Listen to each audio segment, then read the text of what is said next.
morning, everyone. Today, I am going to take second chapter in history, socialism in Europe and the Russian Revolution. Okay, so in this chapter, you have to learn about socialism in Europe and the Russian Revolution. This is the main title of this chapter, and in which these are the subtopics: the age of social change, the Russian Revolution, the February Revolution in Petrograd, what changed after October, the global influence of Russian Revolution and the USSR. So these were the subtopics.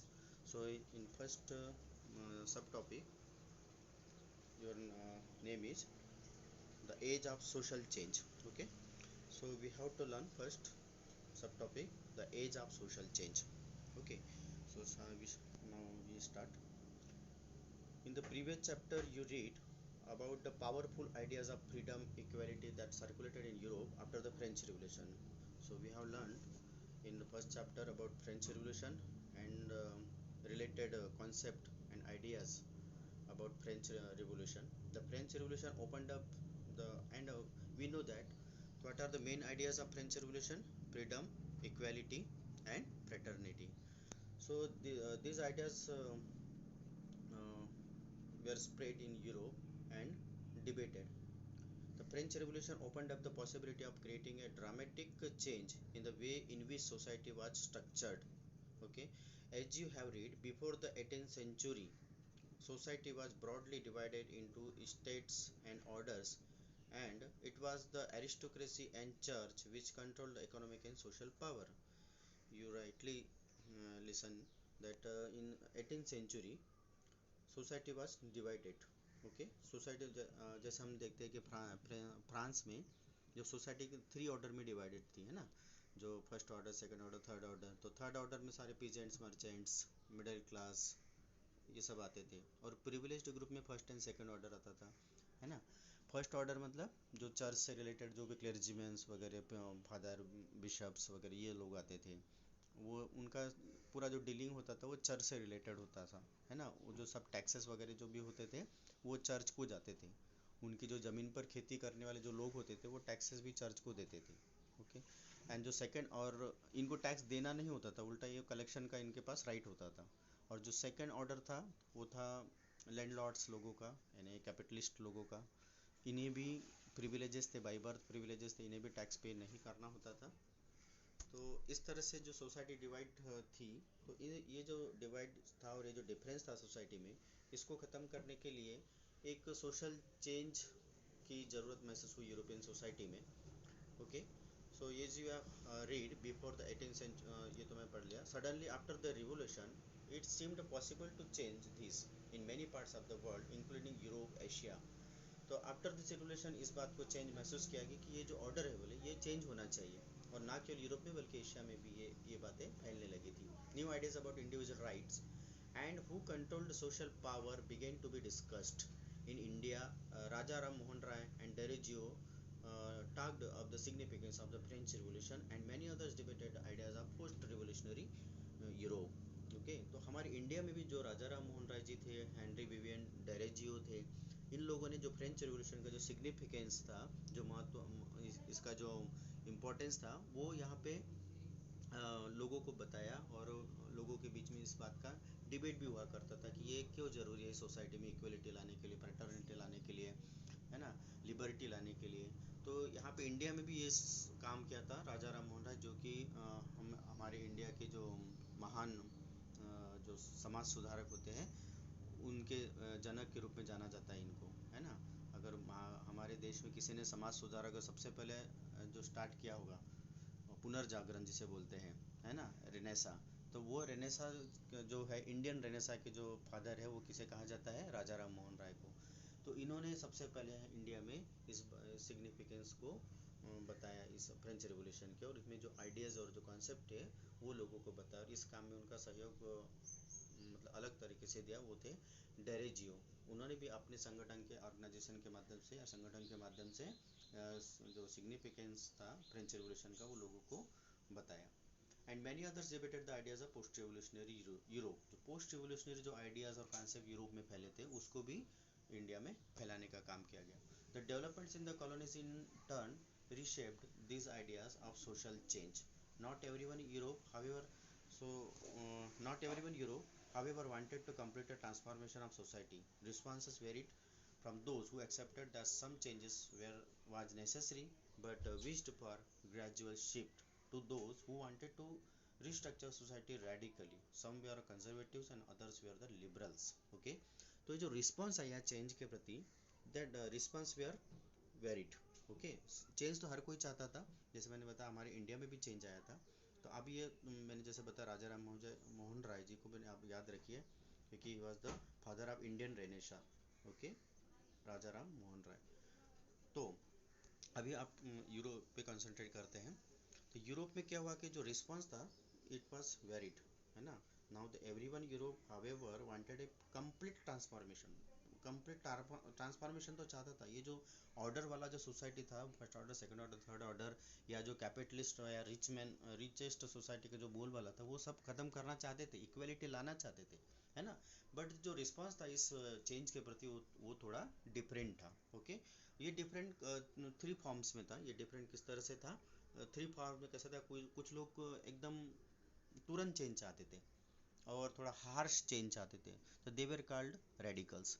जिन्हें change जो है वो जल्दी चाहिए था, और जो change बहुत हार्ड तरीके से चाहिए था, तो ऐसे लोगों की सोच या ऐसे लोगों के ग्रुप को कहा गया रेडिकल्स ग्रुप। ओके, और एक ग्रुप था जो ये चाहता था कि भाई ये जो चेंज है वो थोड़ा धीरे धीरे आ जाए और सोसाइटी को विश्वास में लिया जाए, है ना।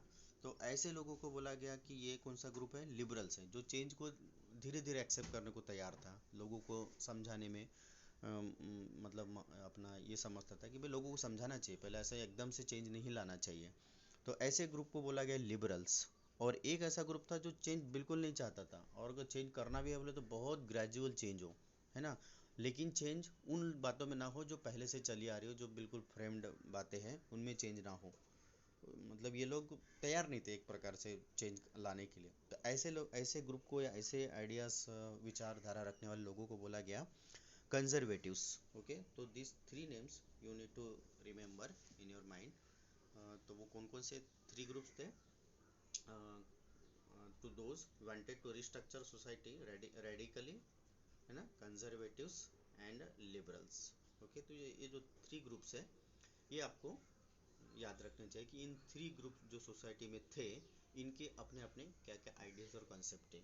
What did this terms really mean in the context of time? What separated these strands of politics and what linked to them together? We must remember that these terms do not mean the same thing in all context or or at all times. तो इसका मतलब ये नहीं है कि ये जो 3 groups बने ये सब तरफ सब जगह एक जैसे लागू होते थे, और इसमें भी थोड़े से चेंज होते थे।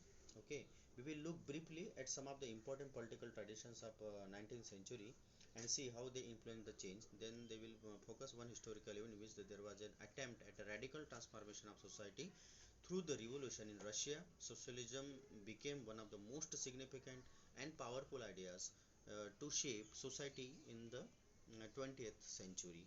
Okay, तो आप देखेंगे कि आगे किस तरह से ये रशिया में ये बाकी सब जगह तो ये रेडिकल लिबरल्स कंजर्वेटिव्स ने अपनी अपनी गवर्नमेंट बनाई थी। ओके, लेकिन इसका जो सोशलिस्ट जो कंप्लीट आइडियोलॉजी है उसने अगर कहीं अपनी गवर्नमेंट बनाई थी तो वो बनाई थी रिवोल्यूशन के थ्रू, और वो कहाँ बनाई थी? रशिया में। तो उसके बारे में अपन बाद में पढ़ेंगे। अभी आपको सबसे पहले पढ़ना है ये लिबरल्स, रेडिकल्स एंड कंजर्वेटिव्स के बारे में। तो one of the groups which looked to change society were the liberals. Liberals के बारे में सबसे पहले, क्योंकि ये जो 3 ग्रुप्स है इनको हमें पढ़ना बहुत ज़रूरी है। तो पहले है लिबरल्स। तो सबसे पहले इन ग्रुप के बारे में हम क्या बात कर सकते हैं कि liberals wanted a nation which tolerated all religion. तो सबसे पहली बात आपको नोट करनी चाहिए कि वो कैसे थे? Tolerance to religion, tolerated all religion. तो ये फर्स्ट थिंग होगी इनके बारे में। Okay, tolerated all religion. We should remember that at this time European states usually discriminated in favor of one religion or another. Britain favored the Church of England, Austria, Spain favour the Catholic church. तो इस तरह से ये लोग religion में भी divide थे कि कोई लोग कैथोलिक को पसंद करते थे, कोई प्रोटेस्टेंट को फेवर करते थे। तो इस तरह से ये बोला गया कि भाई सभी धर्मों का समान रिस्पेक्ट होना चाहिए, जैसे हमारे इंडिया में होता है कि हम सभी धर्मों का समान आदर करते हैं। तो इनका कहना था कि भाई टॉलरेंस होनी चाहिए, ऐसा नहीं किसी का फेवर करो, किसी को इन्फीरियर समझो। तो उन्होंने कहा सबसे पहली बात लिबरल्स की कि टॉलरेंस टू रिलीजन, तो फर्स्ट जो थिंग है इनकी वो हो गया। Liberals also oppose the uncontrolled power of dynastic rulers. तो this is second thing you need to, या सेकंड पॉइंट आप इसको बोल सकते हैं कि वो क्या किया उन्होंने, opposed uncontrolled power of dynastic rulers. जो डायनेस्टिक रूलर्स थे उनके अनकंट्रोल्ड पावर पे ये अंकुश लगाना चाहते थे, they want to control them, है ना। उनके ऊपर एक चेक एंड बैलेंस चाहते थे जो डायनेस्टिक रूलर्स थे उनके ऊपर। They wanted to safeguard the rights of individual against the governments. ये थर्ड पॉइंट आप इसको नोटिस कर सकते हो कि ये एक तो वो अनकंट्रोल पावर के ऊपर अंकुश लगाना चाहते हो, अपोज करना चाहते थे। और थर्ड पॉइंट था safeguard the rights of individual, जो इंडिविजुअल्स राइट्स, जो सिटीजन लोगों के इंडिविजुअल राइट्स, जो ह्यूमन राइट्स होते हैं उनको वो सेफगार्ड चाहते हैं, उनको प्रोटेक्ट करना चाहते हैं, जैसे बोलने का अधिकार, रहने का अधिकार, खाने का अधिकार, जॉब पाने का अधिकार, है ना, कहीं भी मतलब घूमने का अधिकार, अपनी पसंद की कोई भी चीज़ खरीदने का अधिकार। ये जो सेफगार्ड्स होते हैं इंडिविजुअल राइट्स है हमारे, तो इनकी सेफगार्ड चाहते थे। तो you can point out this third point. तो ये जो हम तीन पॉइंट किसके हो गए, लिबरल से। देखते हैं और क्या पॉइंट्स मिल सकते हैं हमको लिबरल्स के बारे में। They argued for a representative elected parliamentary government. ये भी याद याद रखिए कि इनकी जो बात अब मैच खा रही है डेमोक्रेट्स लोगों से मैच खा रही है। जो डेमोक्रेसी को चाहने वाले लोग होते हैं वो भी चाहते हैं ना कि इलेक्टेड रिप्रेजेंटेटिव जाए। अभी हमने चैप्टर में पढ़ा था व्हाट डेमोक्रेसी, वाई डेमोक्रेसी में, है ना। तो इनके जो विचार अब मिल किससे रहे, इलेक्टेड पार्लियामेंट गवर्नमेंट, ये डेमोक्रेट से। But they are this liberals are not democrats, ये याद रखिए, हम इसको बाद में डिस्कस करेंगे। तो ये आपको चौथा पॉइंट हो गया कि ये क्या चाहते थे, representative elected parliamentary government subject to laws interpreted by a well trained judiciary that was independent of rulers and officials. इसके साथ साथ वो क्या चाहते थे कि एक इंडिपेंडेंट जुडिशरी सिस्टम होना चाहिए जो कि रूलर से और ऑफिशियल से अलग हो, है ना। Well trained judiciary that was independent of rulers and officials, however they were not democrats. जैसे बोला कि ये चाहते तो थे इलेक्टेड पार्लियामेंट्री गवर्नमेंट और independent judiciary that is separated from rulers and official, but they were not democrats. Why they were not democrats, तो ये आपको याद रखना है कि they were not democrats. Okay, they were not democrats why, तो they did not believe in universal adult franchise. यहीं पे इनको डेमोक्रेट और लिबरल को यहाँ पे सेपरेट हो जाती है बात। क्योंकि क्यों सेपरेट हो जाती है, क्योंकि they did not believe in universal universal adult franchise that is the right of every citizen to vote. भाई वोट देने का अधिकार तो सभी को होता है। तो ये बात ये लोग एक्सेप्ट नहीं करते। कौन लोग एक्सेप्ट नहीं करते, लिबरल्स लोग। उनका कहना था कि भाई जो वोटिंग राइट्स है वो केवल प्रॉपर्टी मैन को ही होना चाहिए, ना कि महिलाओं को होना चाहिए। तो यहाँ पे ये लोग इनके जो डेमोक्रेट्स वाली जो मेल खा रहे थे, तो यहाँ पे ये लोग इनसे अलग हो जाते हैं। किनसे अलग हो जाते हैं, डेमोक्रेट से। तो यहाँ पे ये यहाँ तक तो ठीक था, ये जो elected parliament, well trained judiciary, independent judiciary, तो यहाँ तक तो ठीक है। लेकिन यहाँ पे जो वोटिंग राइट की जब बात आती है, तो ये वोटिंग राइट्स क्या करते हैं, यूनिवर्सल एडल्ट फ्रेंचाइज को ये लोग पूरी तरह से फॉलो नहीं करते हैं। And they felt main of property mainly should have the vote. तो ये प्रॉपर्टी मेन के कारण ये डेमोक्रेट्स से मार खा जाते हैं, यानी डेमोक्रेट्स की विचारधारा से अलग हो जाते हैं। And they also did not want the vote for women, यानी वोटिंग राइट किसके पास होने चाहिए, प्रॉपर्टी मैन के पास, यानी गरीब लोगों को वोट देने का अधिकार कैसे मिलेगा फिर।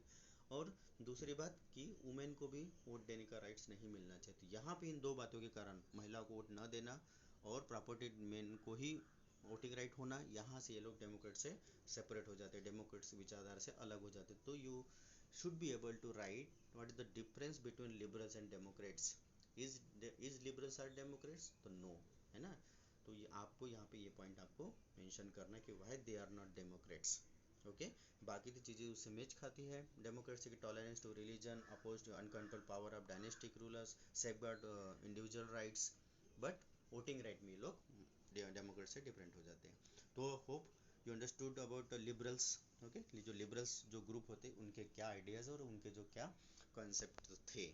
Okay, now come to the conservatives. हमारा अब जो सेकंड जो ग्रुप है सोशल चेंज का वालों का, जो सेकंड ग्रुप है वो आएगा आपका conservatives. Conservatives were opposed to radicals and liberals. ये दोनों का अलग कर, अब ये रेडिकल्स क्या है, रेडिकल भी पहले पढ़ ले क्या, रेडिकल के बारे में इनका। ओके, हाँ, इन कॉन्ट्रास्ट पहले रेडिकल के बारे में, सॉरी, तो रेडिकल के बारे में बात कर लेते हैं। जो सेकंड जो सोशल चेंज का जो ग्रुप था वो रेडिकल है।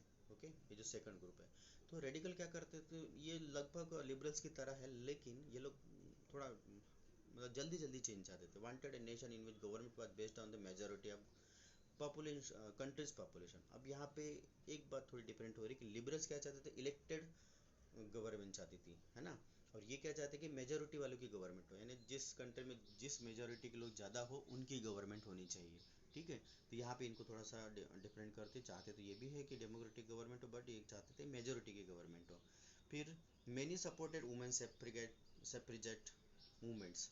यहाँ पे ये भी लिबरल से थोड़े अलग हो जाते क्योंकि इन्होंने वुमेन वोटिंग को सपोर्ट किया। किन लोगों ने, रेडिकल्स लोगों ने। Many supported women's suffragette movements. तो वुमेन सेफ्रिजेट मूवमेंट मतलब वुमेन को वोटिंग राइट्स का हक देना। Unlike liberals they oppose the privileges of great landowners. उन्होंने इस बात का भी अपोज किया कि जो प्रिविलेजेस है, जो लैंडलॉर्ड्स है, जो कैपिटलिस्ट है, वेल्थी फैक्ट्री ओनर्स है, उनके प्रिविलेजेस का इन्होंने अपोज किया। उन्होंने, ये लोग नहीं चाहते थे कि इनके पास बहुत सारा धन पैसा कैपिटल जमा हो। ये चाहते थे कि एक सोसाइटी इक्वलिटी बेस्ड बने, और इसीलिए ये लोग थोड़ा सा हार्श होना चाहते थे या एक रैपिड चेंज चाहते थे सोसाइटी में। They were not against the existence of private property but disliked the concentration of property in the hands of few people. तो दिस नीड टू रिमेंबर कि ये लोग किसी प्राइवेट प्रॉपर्टी के एकदम अगेंस्ट तो नहीं थे, लेकिन ये भी नहीं चाहते थे कि they were not against existence private property but dislike the concentration of property in the hands of few. कुछ लोगों के हाथों में प्रॉपर्टी नहीं होनी चाहिए, ये रियल चाहते थे। यानी प्रॉपर्टी का अधिकार सबको होना चाहिए, इक्वलिटी होनी चाहिए, कुल मिला के ये बातें उनकी। ठीक है, तो जैसे कि हमारे इंडिया में भी आप देखो 20% लोगों के पास हमारे देश का 80% जो कैपिटल है, जो हमारी पूंजी है, जो जीडीपी का जो रेशो है वो आता है। यानी हमारा जो अगर पूरा धन मिला जाए हमारे इंडिया का, तो वो पूरा 80% जो हक है वो किन के पास है, 20% लोगों के, जो अदानी और अंबानी जैसे, जो टाटा बिरला ऐसे लोगों के पास। ठीक है, और हमारे देश की 80% जो गरीब जनता है, जो मिडिल क्लास, सब मिला लो इसमें, तो 80% जनता के पास हमारे देश का जो पूरी तिजोरी का कितना पैसा आता है, 20%। तो हम हमारे देश को भी नहीं बोल सकते कि इक्वलिटी बेस्ड सोसाइटी हमारे देश की, है ना। तो इसी बात को ये लोग अपोज करते थे, कौन लोग, रेडिकल्स लोग। वो कंसंट्रेशन ऑफ प्रॉपर्टी नहीं चाहते थे। ओके, तो क्विक रिकैप अबाउट रेडिकल्स।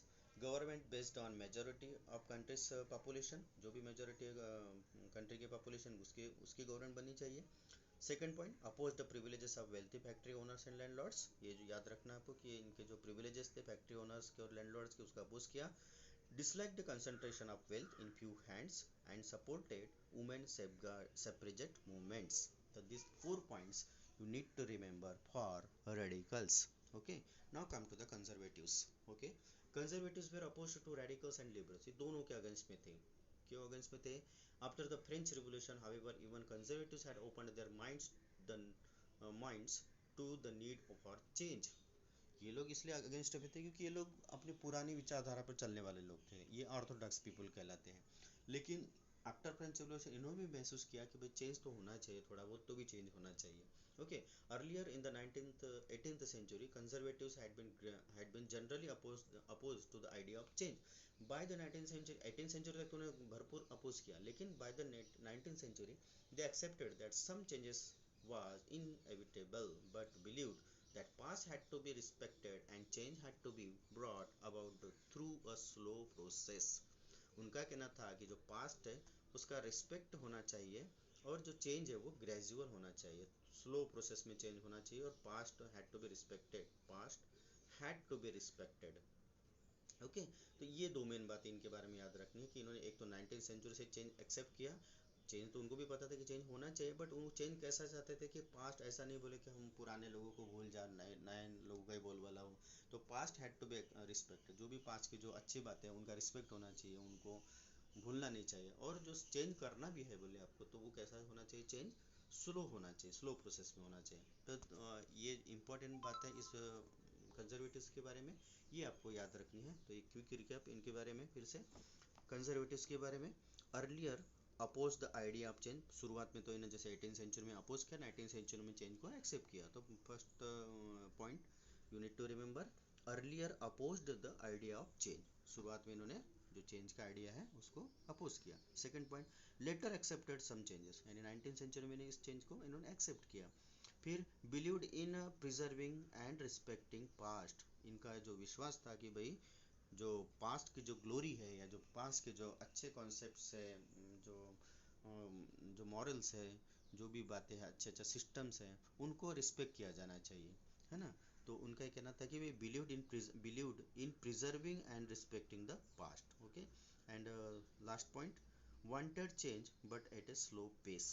तो ये mainly three points you have to remember with respect to conservatives. तो फर्स्ट क्या है कि earlier opposed but later they accepted the change, believe in preserving and respecting the past। आप simply इसको ऐसा रख सकते हैं कि they want to respect the past। and third point it wanted change but at a slow pace, यानी slow process में change चाहते। तो three main points you have to remember for conservative. तो this were the three main social groups in Europe that emerged after the French Revolution: liberals, radicals, and conservatives.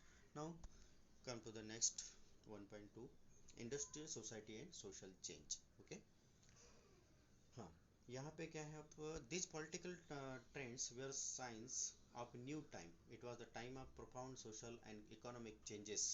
it was a time when new cities came up and new industrialized regions developed, railways expanded, and the industrial revolution occurred।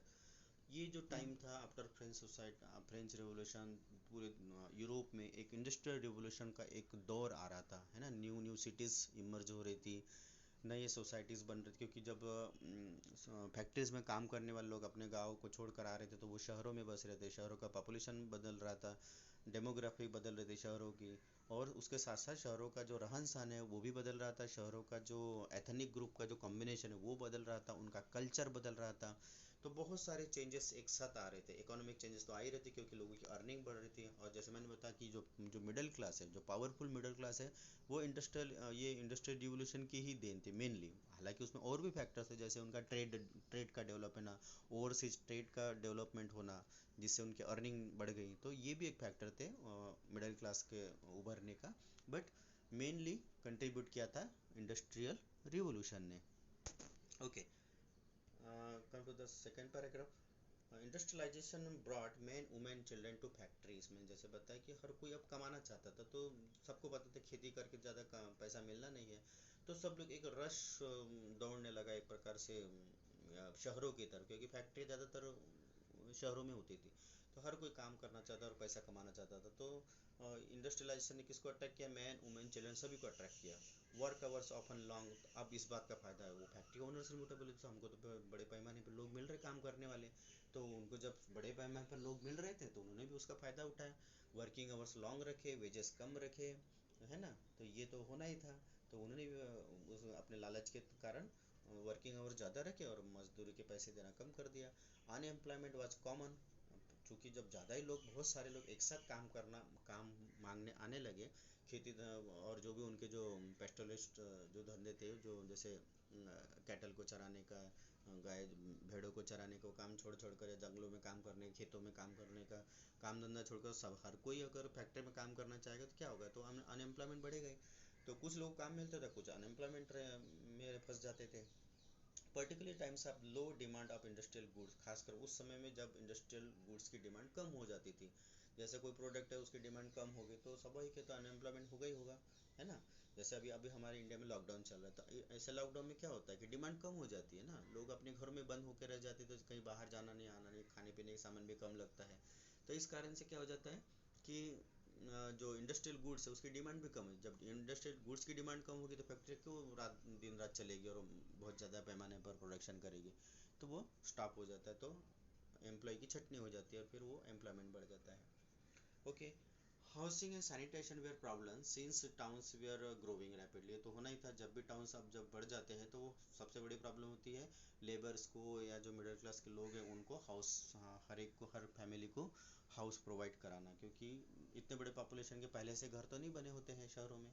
और सबसे बड़ी दिक्कत आती है उसके बाद sanitation की, क्योंकि जब बिना बेतरतीब, बिना प्लानिंग के जब घर बनने लगते हैं, लोग जिसको जगह जहाँ मिली या जैसे सस्ते में या महंगे में जो भी जगह मिली वो खरीद लेता है और अपना घर बना लेता है, ना ये सोचता है कि रोड कहाँ से जाएगा, नाली कहाँ से जाएगी, तो सारे वो बिना प्लानिंग के काम गड़बड़ हो जाता है। और सैनिटेशन का एक प्रॉब्लम आता है, क्योंकि फिर पानी, सैनिटेशन का पानी जो है किधर का किधर भी बहने लगता है। तो ये सबसे मेन प्रॉब्लम थी कौन सी, हाउसिंग वाली और सैनिटेशन की, बड़े बड़े सिटीज़ की। तो liberals radical search for the solution to this issues.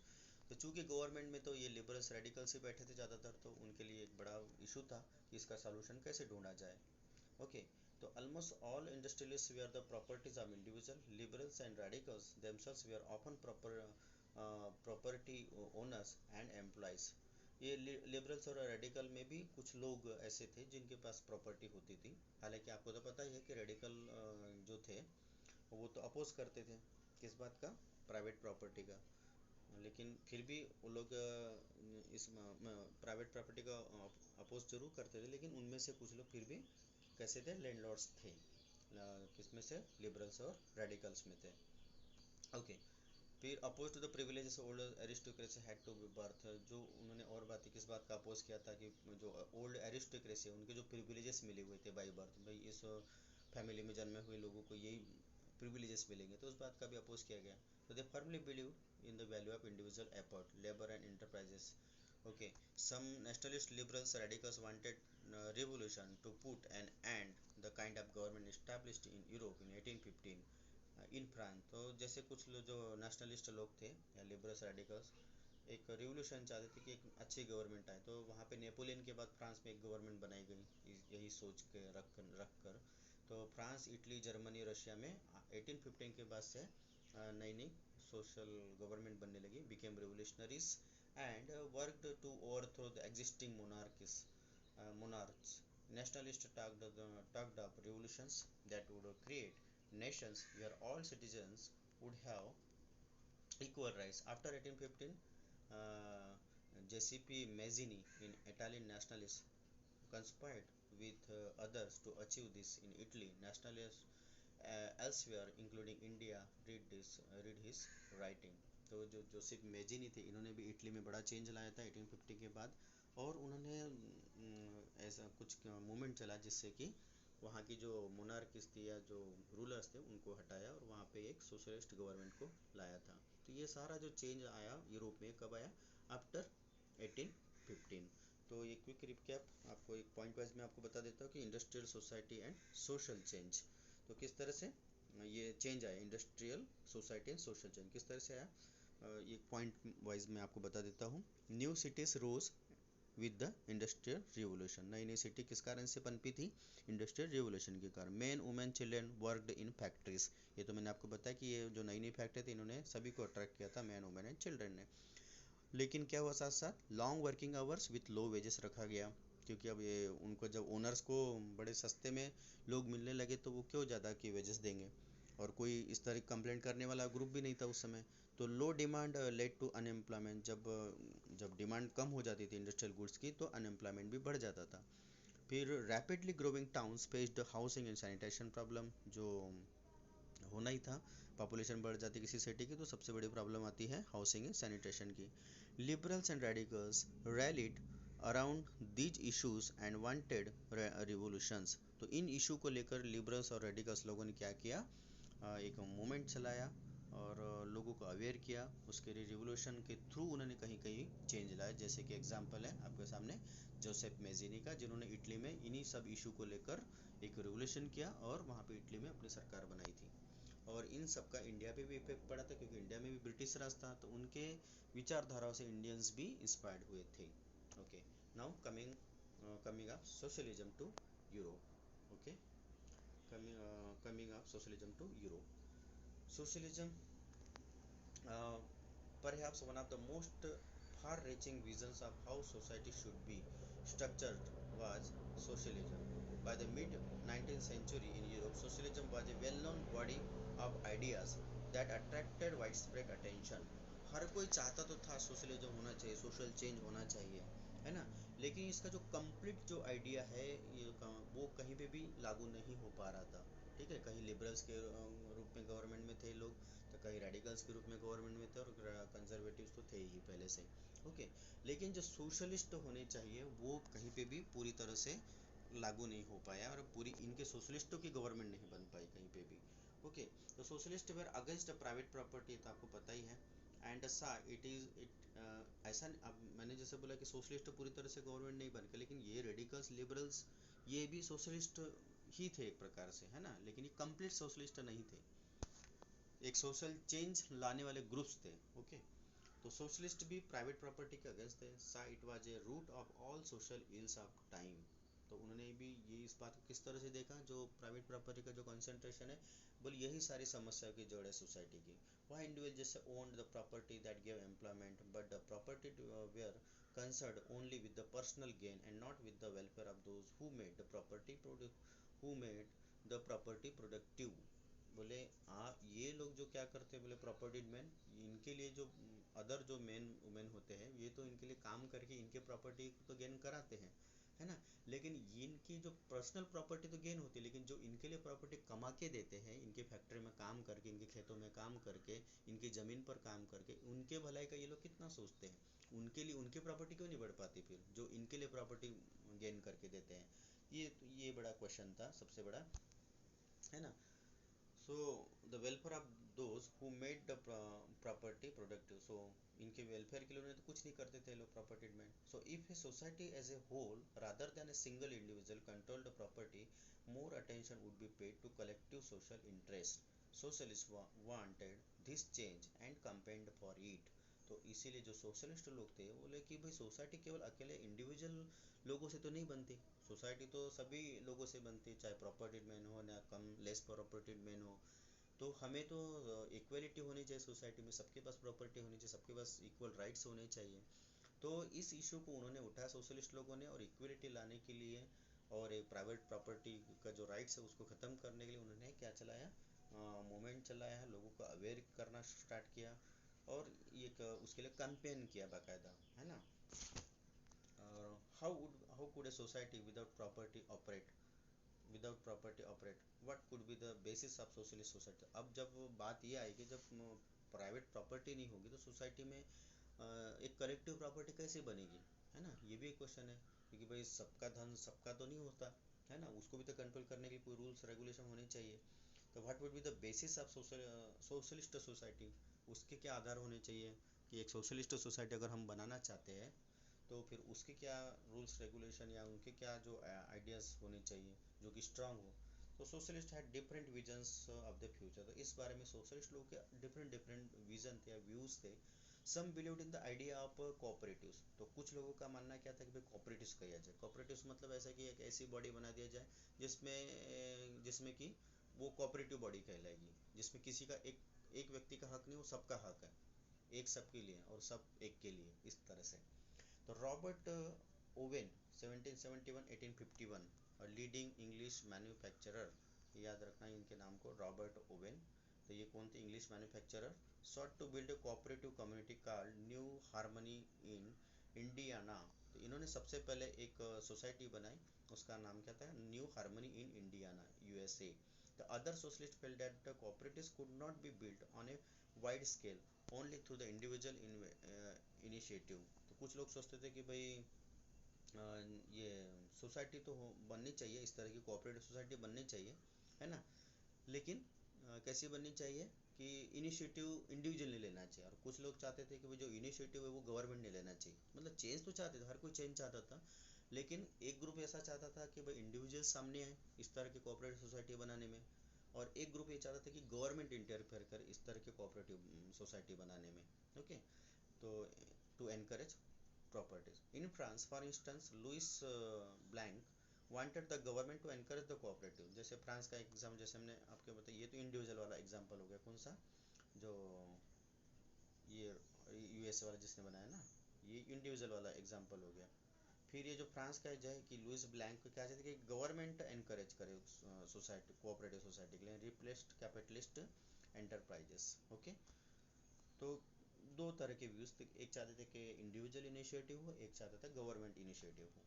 Karl Marx, ये बड़ा इंपॉर्टेंट नाम है क्योंकि सोशलिज्म में इनका बड़ा नाम है, Karl Marx and Friedrich Engels, है ना, Friedrich Engels added other ideas to this body of argument. Marx argued that industrial society was capitalist। उन्होंने बताया कि इंडस्ट्रियलिस्ट जो सोसाइटी थी वो कैसी है, कैपिटलिस्ट है। And capitalist own the capital invested in factories and the profit of capitalist was produced by the workers. सीधी सी बात है कि जो कैपिटलिस्ट लोग का जो प्रॉफिट है किसके थ्रू आता है, वर्कर्स के थ्रू आता है। The condition of workers could not improve as long as this profit was accumulated by private capitalist। okay, the workers had to overthrow the capitalism and the rule of private property। तो उन्होंने कहना था कि workers ने क्या करना चाहिए कि जो कैपिटलिस्ट सिस्टम है उसको उखाड़ फेंकना चाहिए, और किसका, और ये प्राइवेट प्रॉपर्टी को भी रूल को ख़त्म कर देना चाहिए, और इस जो फैक्ट्रीज है उस पर ओनरशिप वर्कर्स की होनी चाहिए। ओके, तो Marx believed that to free themselves from capitalist exploitation, workers had to construct a radically socialist society where all property was socially controlled। This would be communist society। तो ये ऐसी society की उन्होंने कल्पना की जिसे वो बोलते थे communist society. He was convinced that the workers would triumph in their conflict with capitalists। A communist society was the natural society of the future। तो कार्ल मार्क्स जी ने किसको बोला था फ्यूचर, किसको फ्यूचर बताया था कार्ल मार्क्स जी ने, communist society को। Communist society was the society of the future. Okay, तो ये थी बात। Now support for the socialism. तो सपोर्ट फॉर द सोशलिज्म में मैं आपको मेन बात की, फिर वीडियो लंबा हो जाएगा तो मैं आपको इसको मेन बातें बता देता हूँ। The spread of socialist ideas through Europe led to the formation of Second International. सबसे बड़ी बात यह है कि इसको सपोर्ट कैसे मिला कि by 1870 socialist idea spread through Europe. Okay, तो associations of workers like Social Democrats Party, labour party begin to form in England. Okay, तो सबसे पहली बात याद रखना आपको, इसको सपोर्ट में क्या मिला कि सेकंड इंटरनेशनल की फॉर्मेशन हुआ था। फिर association of workers, social democrat party, labour party begin to be formed in England and Germany to improve working and living conditions.